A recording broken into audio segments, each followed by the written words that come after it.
More news coming in at this point in time. Iran President has called for a conditional stop to the attacks. The President has issued a statement saying, need definitive guarantee on truce. Harsher retaliation without guarantee.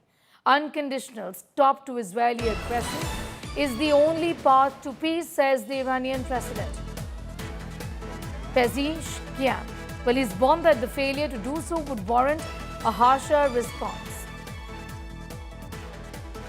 It's a significant statement that has been made by the Iranian President at this point in time, where the escalation in tensions has been seen between Iran and Israel, and the conflict has entered the 8th day now. The President has called for unconditional stop to the attack. A statement has been made by the Iran President, talking about the fact there has to be a stop, is what he said. Pranay Upadhyay has got more details on that story. Pranay, this is a significant statement given that there are no signs of de-escalation for 8 days now, and only further escalation on both sides, isn't it? Pranay. Iran President calling for unconditional stop to the attacks. The President says need definitive guarantee on truce. Harsher retaliation without guarantee. Unconditional stop to Israeli aggression is the only path to peace, says the Iranian President. He warns, essentially, that failure to do so would warrant a harsher response.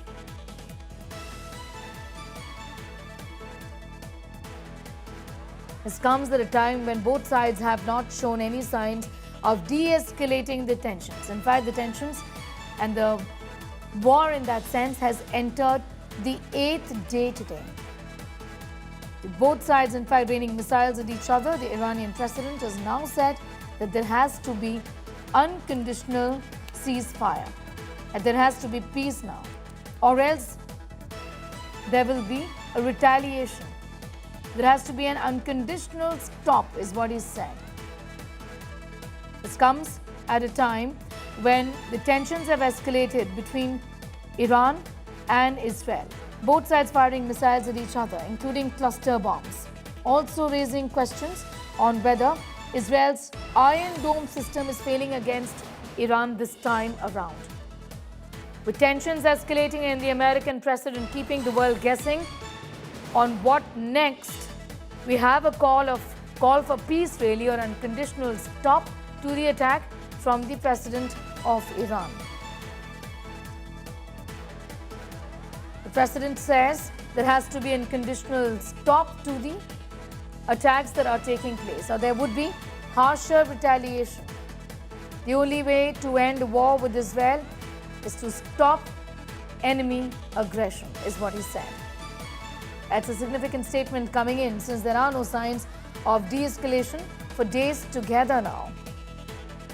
Iran's President Masoud Pezeshkian has said his country has sought peace, but the only way to end an imposed war is to unconditionally stop the enemy's aggression. A significant statement because this comes after 8 days of continuous escalation. This is the second week, in fact, of Israel and Iran's air war, really. I'm going straight across to Shivani Sharma, my colleague, who is in fact on her way to Tel Aviv at this point in time, getting in more details.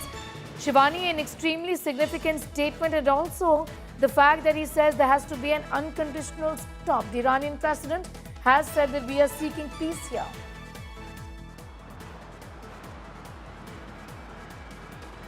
See, Sneha, this is the 8th day of the conflict and we have reached Israel, and I can hear the fighter jets in the skies of Israel. So the situation remains to be quite intense here. And when the Iranian supreme leader is appealing for peace, it means that there are certain implications onto Iran. There are severe damages that are happening inside Iran. There are a number of casualties that have taken place, Sneha. But yes, in Israel also the situation remains quite tense, because we've been seeing people running to the safe places, safe locations. Most of the people are in transit only. The people who we see on the roads are the ones who are going to the safer locations, and there are areas which are protected areas. They are moving towards those areas, Sneha. So each day day after day there are tensions. Today also there were reports of attacks from Iran side in Israel, in the southern part of Israel. There was an explosion close to Haifa. And here, when I'm reporting from, I'm close to Tel Aviv. There are signals that are being sounded frequently, Sneha. And the skies are full of the fighter jets, which we could see moments before I was speaking to you. So the situation is escalating each day. There are appeals from Iran to stop the war, and at the same time we see that Israel is escalating. Israel is targeting the locations inside Iran. So there are no signs of the de-escalation as of now, Sneha, and there are indications from the United States also to get involved in a more direct manner, you can say. Till now we were seeing that there were only involvements in terms of its assets and the support and the statements, but here we are also getting some indications that the United States can be a part of this whole war, the conflict that has turned into a full-blown war now. People in Israel, I'm speaking to a few of them. They are saying that the situation is tense. The situation is not like what was there last time when the conflict was on with Hamas, because that time the intensity of the rockets was quite low. But this time the kind of missiles that are coming with the major warheads, Sneha, with 500 kgs of warheads. So that is intense. The size of missiles, the capabilities this time which Iran is involved with is actually worrisome for the people in Israel, and that is why they are attentive all the times for the indications and for directions of the home front to be at safe zones. And most of the people we find here, they are only out for some work or for transit. So this is the situation here in Israel. All right, be with us. I'm just going to come back to you. Shivani getting asked those details. She is in Israel and on her way to Tel Aviv at this point in time.